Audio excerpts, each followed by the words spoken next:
welcome viewers not only here in Zoom, but also on Facebook. Super excited to have the dual broadcasting. I feel like a media professional, Kevin.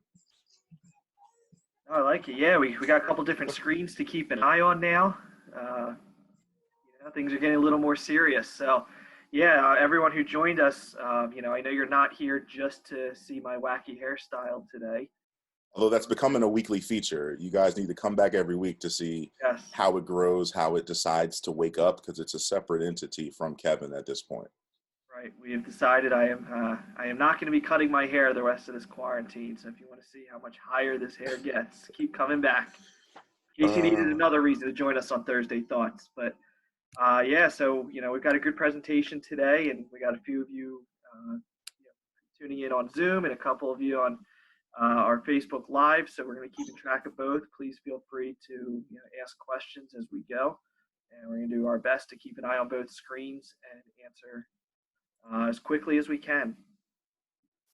Indeed. And a quick recommendation for folks who are going to be joining in to the Zoom.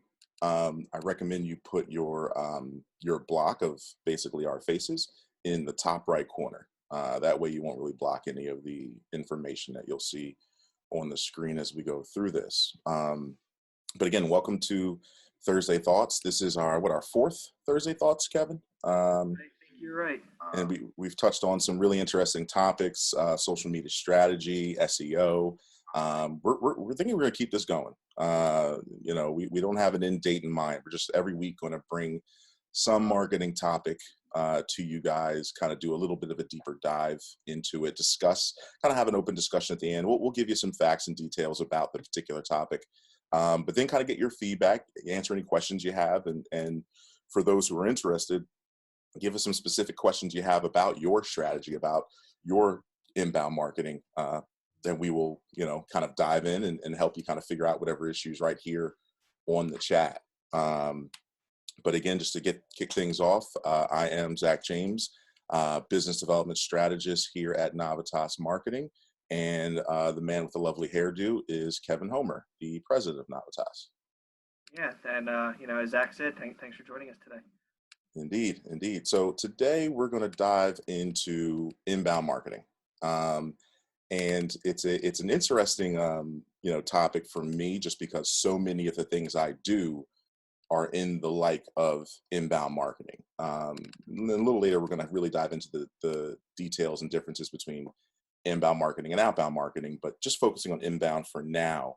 The philosophy here is really all about earning your potential customers' trust.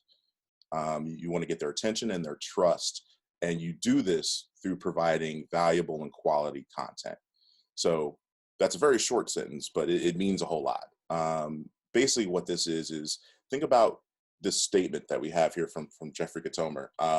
People don't like to be sold, but they love to buy. People want to go out and get their own information. When you want to buy something, you want to do your research. You want to go and find detailed info about whatever you're looking to get, whether it be an item, whether it be a class you want to take, whether it's just a service you need from a provider and you don't know who to go with. You're going to dig and try to find all the information you can to make the best educated decision. What typically doesn't work well is when that person is pushing in your face, buy my service, and trying to get you to purchase their product. That's more outbound marketing. For the inbound, you need to be able to provide that information so that when folks are looking for that, they have a place to actually land on and see your product or your service. That is the whole philosophy about inbound. Let me put out this information. Let me put out the details and the knowledge that people are looking for. And as they get that knowledge, I'm the source where it came from. So now when they need more, or when they need, more service or some sort of heightened activation, they're coming to you because you were that source of knowledge who kind of educated them in the first place. Yeah, that's exactly it. Nobody likes to be sold to anymore. Instead of going outbound to them, you want them to come inbound to you. Indeed. Now, when creating, helpful content that addresses your potential client's problems, it then positions you as that expert. And you being that expert results in more leads and prospects. So to give kind of a crude example, I have a friend who does LinkedIn accounts. You know, her whole business is about perfecting your LinkedIn page. So what she does in order to attract people is she's constantly not only producing blogs, posts, doing live video chats, talking about the value of this, you know, this service, talking about why it's important to upgrade your LinkedIn account and the impact it can have. She's just putting out knowledge and information. She's not asking people to come and do business with her. She's consistently putting out information that educates whoever's watching on what the service is and what she's able to provide. And now people come to her and say, I need what you got. I don't have the time or energy or whatever to do it myself. So I'm going to have you hire you to do it. There are going to be folks who do have the time and energy to do it themselves. And by seeing your inbound marketing strategy and your information out there, they could take that and say, all right, let me try to do this myself. And some of them are successful. Some of them do it and unfortunately fail. But that's just all a part of that big pool that you want to put out there. You are going to lose some folks to doing it themselves, but you're also going to gain a lot of leads, a lot of prospects, folks that are going to want to hire you for your expertise to execute. Yep. And even if they are able to do some of this stuff themselves, you're still, with that inbound marketing mentality, you're still building trust. You're still, showing that you can be that go-to resource. And just because they don't need you today doesn't mean they won't need you tomorrow. Right. I know a lot of people consider this or call this permission marketing. In general, it's just a lot less aggressive way of approaching sales. And that's kind of the way that I look at it. I think I'm a salesperson at heart. In my past history of working in pro sports, the majority, and when I say majority, I'm just going to say 90% of sales back then was cold calling. It was reaching out to businesses and trying to see if they'd be interested in your product. It was very much outbound marketing. My strategy personally was building relationships with folks. Let me build a relationship with them so that they like me. Forget about the service I'm offering. Get them to like me as an individual, kind of reeling them in, so to speak, and then allowing them to ask me about the different packages I can offer and how I can help them get entertainment through sports. That was my sort of inbound marketing before I knew what inbound marketing was. That's how I kind of approached it. And as you can see, as we go through some of these different types of inbound strategies, there's so many different ways to execute on this. One of the more common strategies people use for inbound marketing is email marketing. Now, the key about this, though, is when we're talking about that email marketing, a lot of this is all about opting in. You want folks to opt in to get your email messaging. There's a big difference than going to buy a list and blasting out emails. That's outbound marketing. Yep. But positioning your message and putting information out there saying, here's a resource for you to get information about XYZ, and then people opting in saying, I want that information, that's the email marketing that falls underneath inbound strategy. Yeah, that's exactly it. Email marketing, kind of interesting that we started with this one because, as Zach said, it really could be considered inbound or it could be considered outbound. It's really about, as Zach said, why are those names on your email list and what type of content are you putting out there? So if you're sending out information that just says, buy stuff from us, that's considered outbound. If you're putting out information with, resources and information and stuff that will just be helpful to them without asking them to actually buy something, then you're using almost an outbound method to distribute inbound content, if that makes sense. Another one, and I never try to say words about SEO when I have Kevin in the room. But this is another great strategy to do inbound marketing. And Kevin, give folks some details on how SEO works well in inbound. Yeah, I mean, I think, at this point, a lot of people don't really understand how SEO works, but we know what SEO is. Search engine optimization is a number of different strategies and processes that companies implement to increase organic website traffic. So somebody goes out there and does a Google search. We want to make sure that your website shows up and it brings people onto your site. So that would be an inbound strategy. You're trying to get people to find you on their own, whether it's because of great information that you have on your website or video content or white papers or, and I'm jumping ahead a little bit on the list, but, we're trying to encourage people to find your website and come to your site on their own without you going outbound and telling them they need to do it. So search engine optimization, very important aspect Indeed.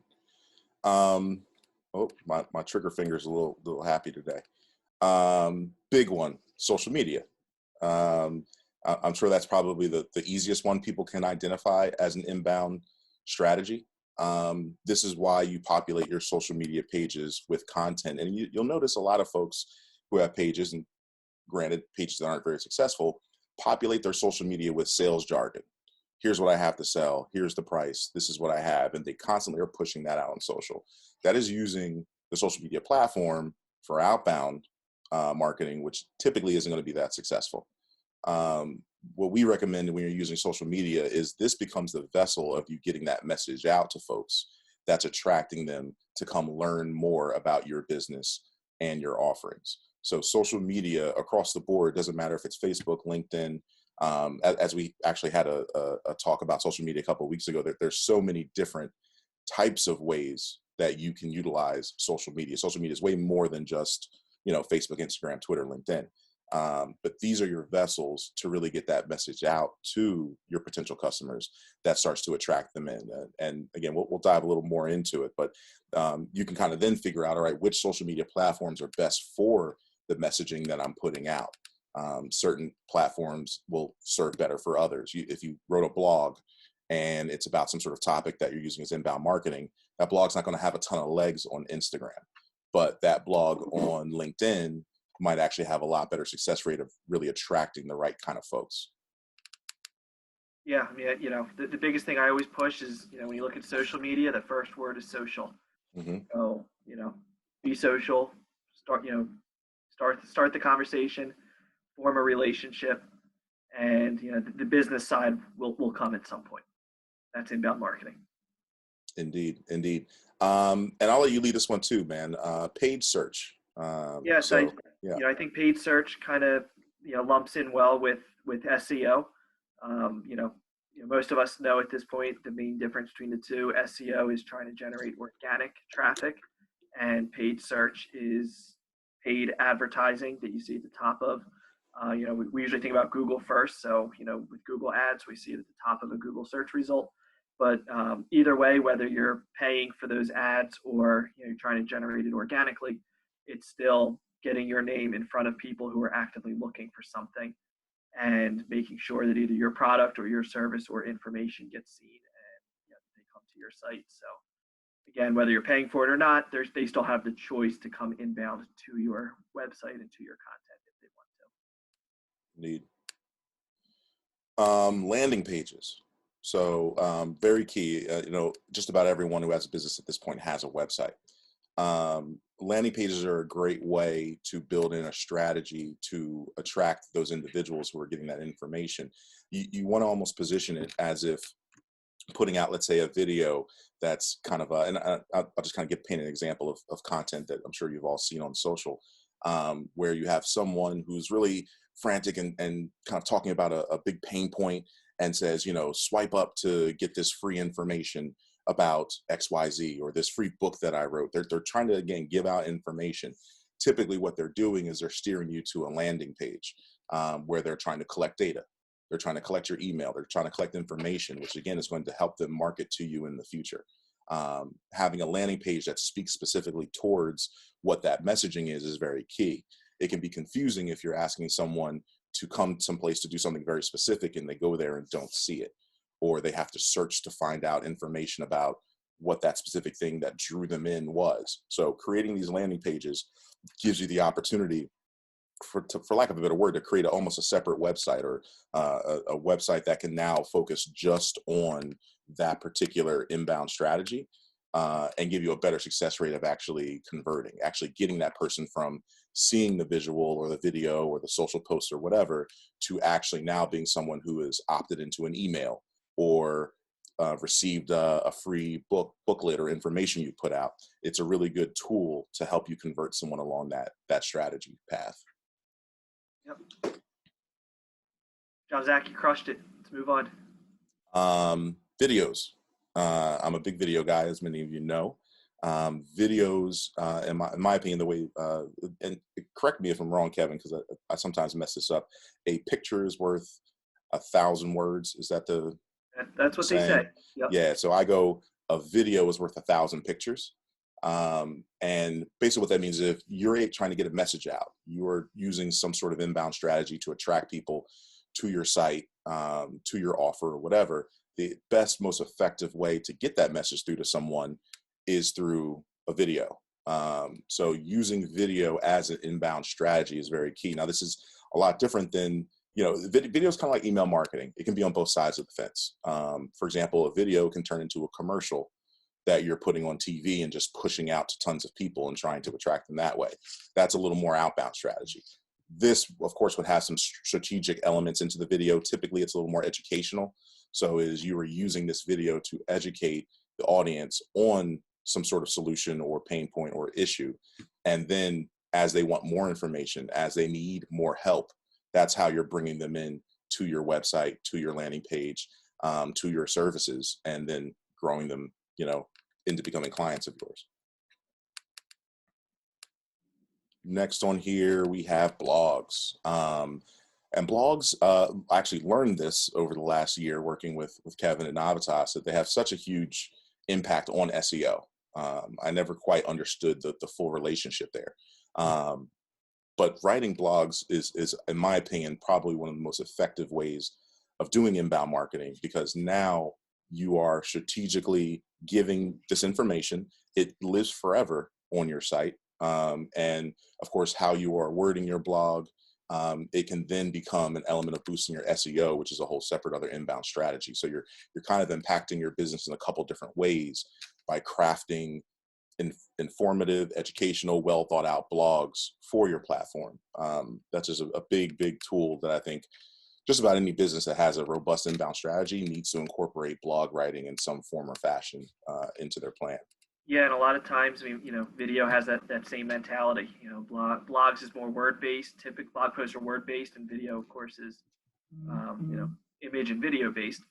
But kind of that same mentality. You're still putting out important information. You're still creating content on your website that people will want to see, whether they're reading it or watching it. And that's the kind of stuff that search engines want to see, that you're putting out information that ultimately benefits the end user, that they can find the information that they're looking for. Right. Next, we have ebooks and white papers. And Kevin, I know you touched on that a little earlier. Yeah, this kind of, goes back to the other thoughts. Why do you create blog posts? Yes, there's an SEO benefit, but, it's also helping a potential client, even, with that inbound methodology.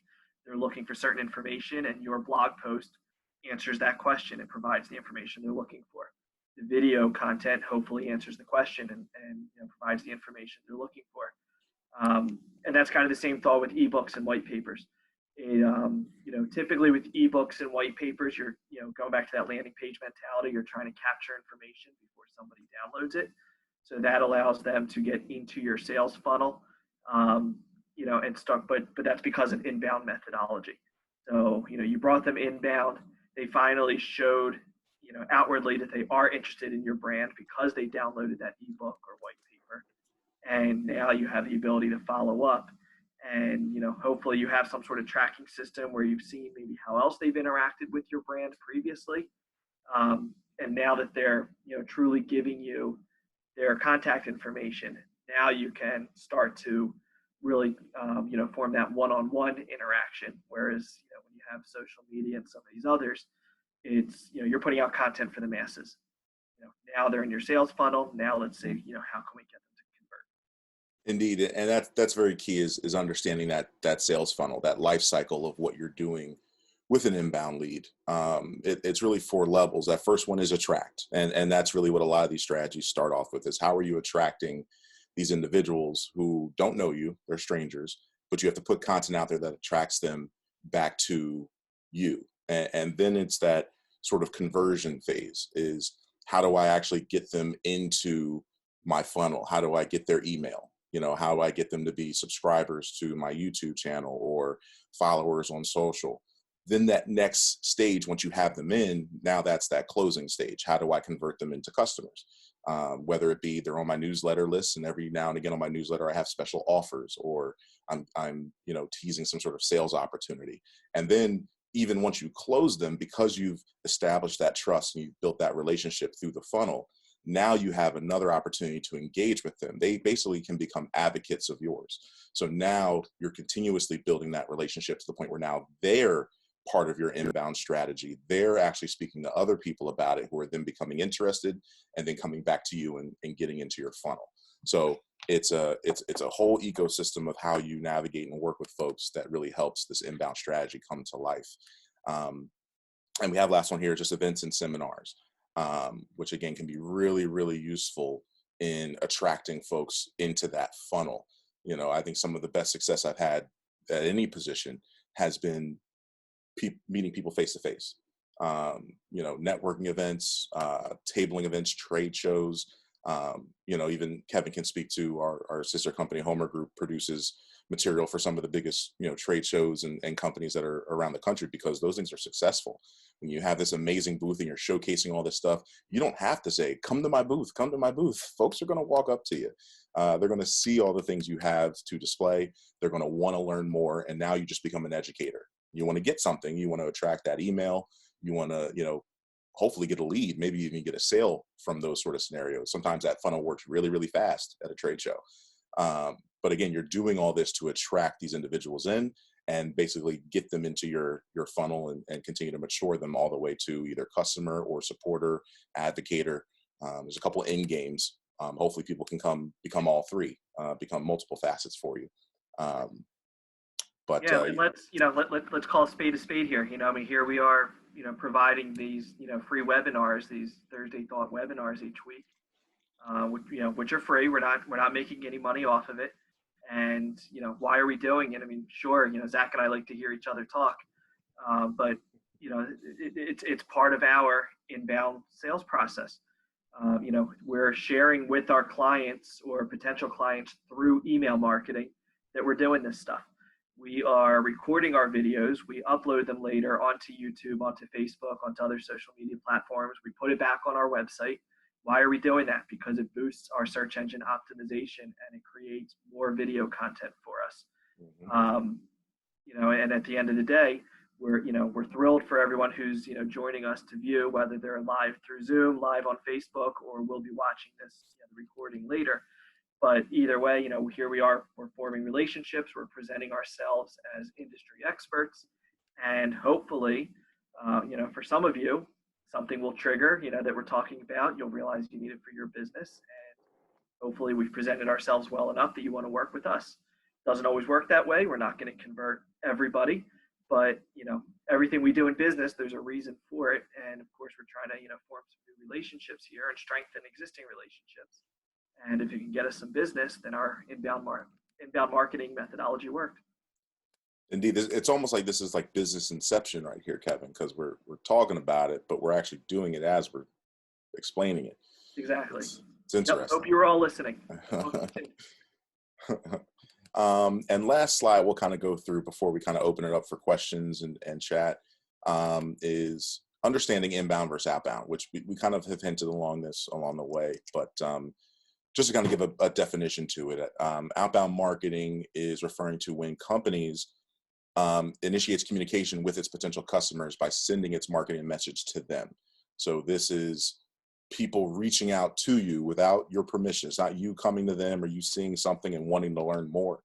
It is them pushing the marketing initiative to you and you being able to act right there. Usually there's a call to action attached to that marketing effort directly to you. And again, you see a lot of that with cold calling. You can see that in events as well. Email marketing that do not have an opt-in, paid advertising, and of course there's other forms of it as well. But we don't say just do inbound marketing. We clearly don't say just do outbound marketing.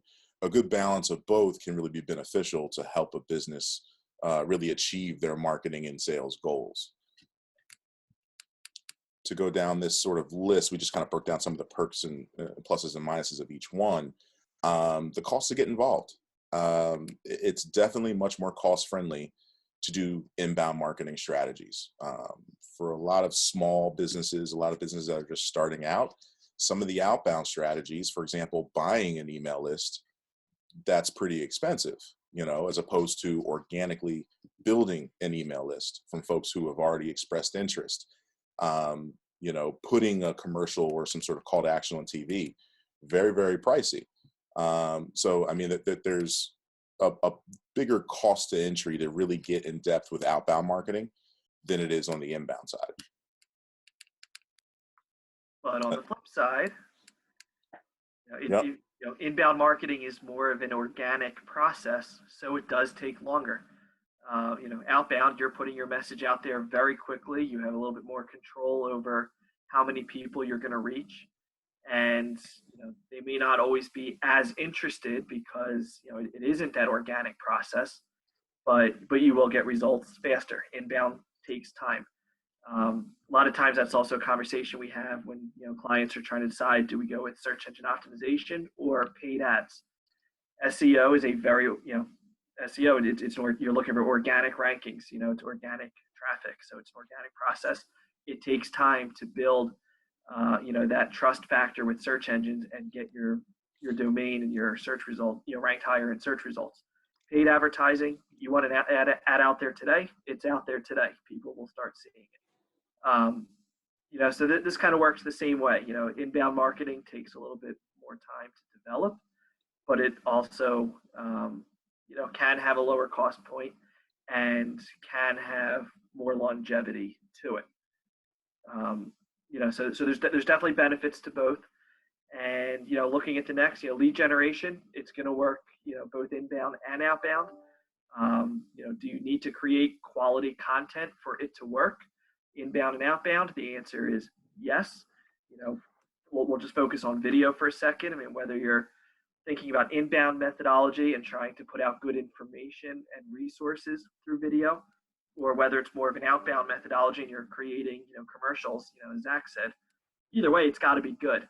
And if it isn't good, your audience is not going to be interested. They're going to ignore your message. They're going to move on to someone else who has better content. And that being said, different levels of content are appropriate for different purposes. And there are ways to, usually when you hear about high quality content, you think, that's going to be expensive. Doesn't have to be the case. In certain times, sometimes taking video on your iPhone or your Android is, good enough for certain purposes, but not something you would use for other purposes. So, it's all about the appropriate balance and, knowing when to do it one way and when to do it another way. But, at the end of the day, yes, you do need, some level of quality content. And, to dive a bit in, and again, in a second, we can open this up to any questions about inbound marketing that folks either have here on the Zoom or on Facebook. But some of the things that kind of stick out to me and why I kind of prefer inbound marketing over outbound is it allows you to attract the right people. I hate wasting time with people that aren't the right people, that aren't the right fit. It's not the worst thing in the world. You learn a lot when you do that. But typically, if it's an outbound strategy, it's hard to be very targeted. Let's say you put that commercial out and there's a great call to action. You're really just trying to attract as many people to you as possible. And some of those people are not going to be the right fit. When you're going more inbound strategy, you're getting people who specifically want what you're talking about and what you're presenting. These are people who are much more closely linked to your sort of target demographic. And you might build a little slower. You might only get 10 people that end up calling you as opposed to 200 with the outbound strategy. But those 10 really are interested, where from that outbound strategy, half of them could be, prank calls for all you know. Another bunch of those could be folks who are interested, and a lot of them could be people that aren't ready for a few more years, which again, still good to get those people in your funnel as well. But you actually have a much greater ability of targeting the right people through your inbound strategies than your outbound strategies. I think it's probably a conversation for another day. Maybe we're setting up a another topic for Thursday Thoughts soon. But coming up with your persona audience is so important. Just to piggyback on what Zack said, truly understanding and defining who it is that you're trying to reach. And trying to get as specific as possible. And even when we talk B2B, because I know that's always a fear. Well, I'm trying to reach businesses, and I know what kind of business I'm trying to reach. Typically, you're not just trying to reach the business. There's an individual within that company that you know is going to be your entryway or your barrier. Um, and defining, what does that person look like? What is the job role? Who typically fills that job role? Maybe it's gender specific, maybe it's Hmm. age specific, maybe it's salary range. What do their interests look like? You're definitely doing some generalization. It's not always going to be true for everybody, but you do want to get as specific as possible and figure out who are you trying to reach, what are their pain points, and then what is the best way to deliver your message so that they'll pay attention to it. Right. One other thing too that I think is a really great sort of side effect or impact you have from inbound marketing is you're actually getting the ability to have a better relationship with your potential customers through inbound marketing. There's heightened communication. Like I said, you're going to have more trust factor between you and them. So therefore, any communication you have, it's starting off on a good foot, sort of right off the bat. Almost think of it as if, on the outbound side, let's say it's a salesman. I think most people just think car salesman. So rarely does a relationship with a car salesman start on a good foot, because usually as soon as they see you on the lot, they're coming at you. What do you want to buy? How can I help? Yada, yada, yada. Hopefully they're polite, but it is outbound sales. They're being aggressive, as opposed to how it would be when you were, let's say, ordering a car online. Granted, there's no salesman directly connected with you, but it's at your pace. You get all the information laid out to you. There's no pressure. You actually feel a lot more comfortable. So if you're feeling comfortable with someone, it actually starts that relationship off a lot better. So if I've read 6 articles that Kevin and Navitas put out prior to going to them to talk to them about marketing, I feel like I already know them a little bit. I feel like I have a really good rapport with them. That barrier or that hesitation when I first meet them has been lowered because of their inbound marketing that they've already done. They've already softened me up. I already have a good feel and flow with them. So that's something that you really don't get from outbound marketing. You can really Yeah, only get yeah, that and from the they inbound. say that 80% of the sales process is complete before you have your initial interaction with the company, before you finally reach out. So, what does that first 80% look like? I mean, part of it is research, part of it is looking at online reviews, part of it is asking your friends and, have you ever used this company, bought a product from this company? But this inbound, methodology is part of that also.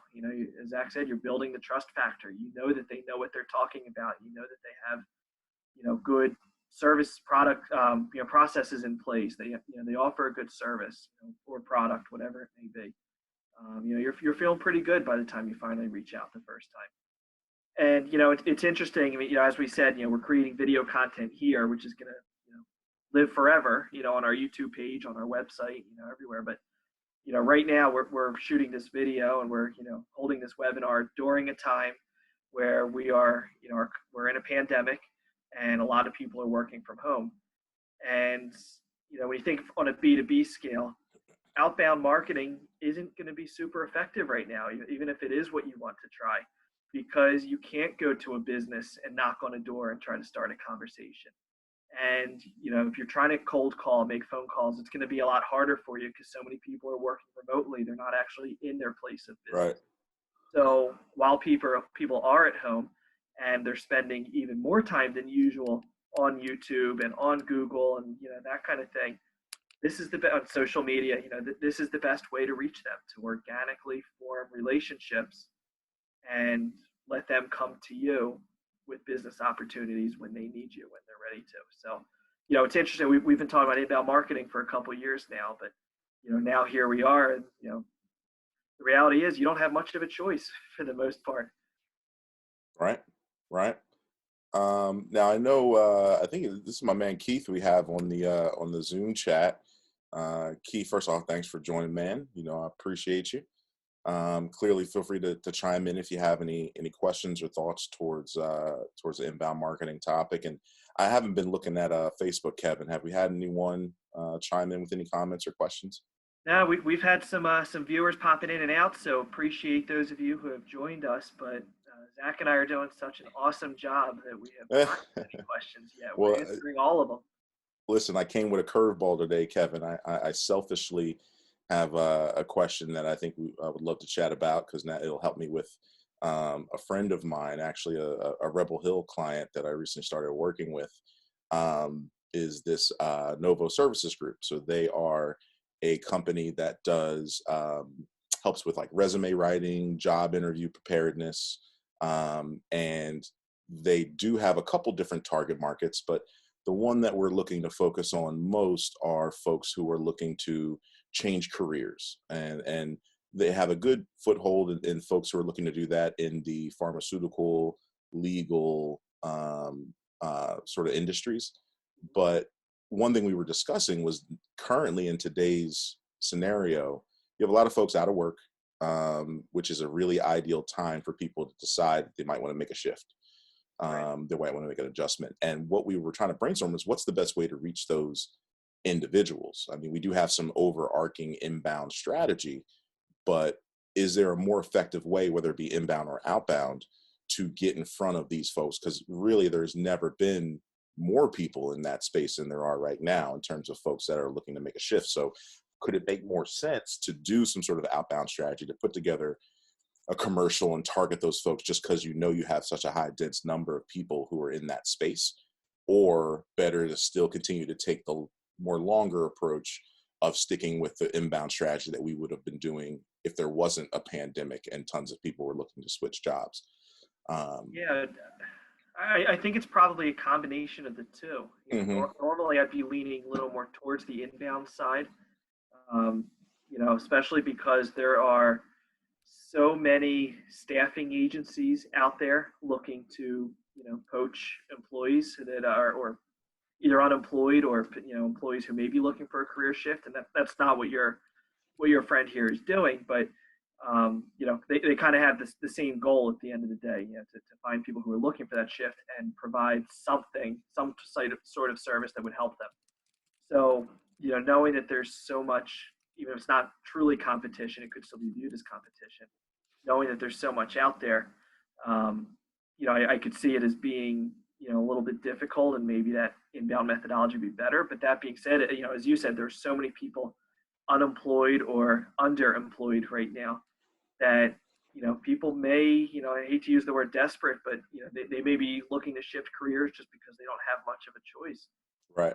And with such a large, unfortunately, having such a large audience with that, that are in that position right now, it could be a good idea to do something a little more outbound. Um, but I think still, even if you do some outbound marketing, maybe trying to have a goal of bringing them to an inbound process. So Right. it's still come to our social media pages and form a relationship with us, hmm or watch our videos and see, why we can help you, and why we're the right service for you to help with this process. So right. you're still not saying give us your info and let's do this quickly, but I think it is important there can be outbound processes to bring them into an inbound process and still let that unfold naturally. Right. Right. Yeah, like um, and we have some good questions from Keith here on the chat. So his first question is, he says he's currently working on an ebook to expand his thought leadership in the field of finance and accounting, which he's awesome in that field. I have had some chats with him. He is over my head. Keith is the man. But he's curious, is there an ideal size for an ebook in order to get the best impact? So he's using this ebook to not only showcase his expertise, but to attract folks in. And this is, again, a great technique, give away information. People should, of course, have to give you an email to get the ebook. I don't know if you're charging for the ebook, but you're putting this information out there and you're using that to rope folks in, hopefully to see and experience other services. What is the ideal size of this ebook? And I have a couple thoughts, but Kevin, if you have anything off the top, I'll let you go first. Yeah, I remember back in high school and college when you would ask your teacher how long should this report be, and they would say as long as it is good. You always hated that answer because you didn't really know what that meant. Um, I usually say it's still true in the business world also. hmm Whether you're writing an ebook or a blog post or whatever it is, don't add fluff, and waste space and people's time, just because you think what you have is too short. But at the same time, Make sure you're adding enough value that, that it is long enough from that perspective. People want to, if they're going to give you their contact information, there is a price to that. So, you got to make sure that you are adding enough value that it was really worth it. Of course, if you give away the entire shop, then they don't really have a reason to work with you later because you've already told them everything that they wanted to know for Mm-hmm. free. So unfortunately, in my opinion, there's not really a perfect answer to that. It kind of depends what it is your ebook is truly telling. And, that book could be 5 pages. It could be, 15 or 20 pages. It's not a novel, it's an ebook, but, that's kind of as far as I'm comfortable going when people ask me that question. Yeah, no, that's one of those areas where, I might actually want to dig and ask some more details. Again, is this a paid book? Is this a free book? I think that changes the equation a little bit. If it is something you are charging for, I think people want a certain level of substance and depth. That might make you skew a little longer. Not saying, again, you add fluff, but that just might mean it has more meat to it. Maybe there's more topics you're diving into in more depth. If it is let me put this out there to whet people's appetite and bring them in, it might go more on that shorter side. But again, you don't want to skip anything that's vital because that can make you look like you're not an expert. Talking about all the 4 of the 5 most important things, but leaving out that 5th, folks are like, well, why didn't you say that? Do you not know about it? Do you know about this industry? So there's a balance between the two, but I think Kevin kind of hit it on the head. It needs to be as long as it should be to be quality. And you kind of close it with that. Another sort of follow-up that Keith had for us too was, and he actually put some response in there. He was thinking about a free Kindle download, small fee, any other option. Gotcha. So either a free Kindle download or, a small fee towards it. It might even be at this point where you complete this book, you actually finish it, edit it, have it to the point where it's ready to go out, and then make that decision. Yeah, when I think of reading something on a Kindle, it's a full book. It's a pretty complete book, whether it's a story or Mhm. whatever it might be. An ebook is usually a little shorter in nature, and my concern would be if you're putting out the ebook, you want to make sure you're capturing that information of who's downloading it. With Kindle, I'm not sure if you would get that information. You would know how many people read it. I'm not sure if you'll actually know who they are. So personally, I'd rather see that ebook available on your website, possibly creating a targeted landing page that is specific to that ebook and nothing else. You don't want to distract people with other information when they come to that page. If you're promoting your ebook, take them to a page that just has the ebook. And then, as Zack said, maybe if you end up writing something that's a little more in depth and more of a full, complete book, maybe that's where the Kindle comes in. So hopefully that helped. I know we're running a little low on time, so I do want to move on to another question that we had on here, which is, what is your stance on the shift in marketing using text messages, specifically for small business owners? My opinion, I think it depends what are you using that text messaging for. I know some people will say texting is big today. Everybody lives on their phone. I must implement text messages as part of my marketing strategy. I would say don't annoy people. So what is it that you're truly offering? If you're selling a product and you're doing some geo targeting and you see that people who have opted in are near your location, and then you want to text them a coupon code or something to come into your small boutique or something, I think that's great. And unfortunately, I guess that's a bad example right now when a lot of stores are closed. But sending out something like promotions, or that you can use instantly, something that has like instant value that I truly want. I think text messaging can be great. If it's really just to send out, just marketing statements of, please remember we're here, that may do more damage than good. You may annoy people. Laws are also a lot stricter with text messaging. It does require double opt-in. So, not only would I have to tell you that I want to receive your text messages, but then you have to confirm with me and I have to opt in a second time. So that can be a bit of a process. And if you're not following the rules exactly as you're supposed to, you can get in a lot of trouble. Whereas, like, I didn't say this out loud, but email marketing, the rules are a little looser. There's still strict rules, but they're not followed. They're not governed as well. That was the word I was looking for, is governed. With text messages, there's definitely a close eye on you. You got to do it right. So I would say texting can be a good strategy, but it's not a given just because people text. And I'll add something on to that, because I think a lot of people in their mind have blurred the lines between text message, which is your phone number to my phone number in my phone, and DMs, which is your social account to my social account in my phone, kind of looks the same. I am much more in the tree of, like, do this as much as you can in terms of DMing your ideal customers or potential customers with messaging. Clearly, you have to be very tact about your messaging. Again, like Kevin said, you do not want to annoy people.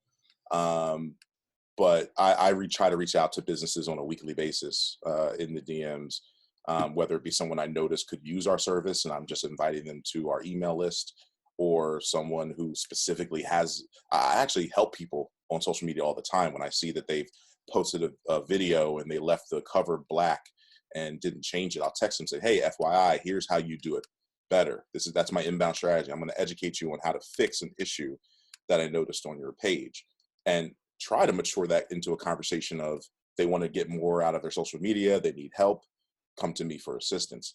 So I love messaging people when it comes to promoting our businesses, and that's actually yielded some success for me. I see a follow up here.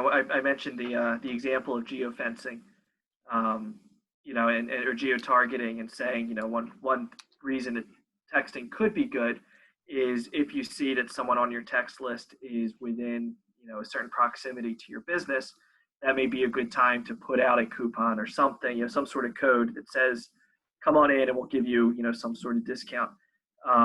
Just to confirm that that's not the only reason that you would, potentially do geo-targeting or, offering promotions. That was just one example of where it might be appropriate without it being super intrusive.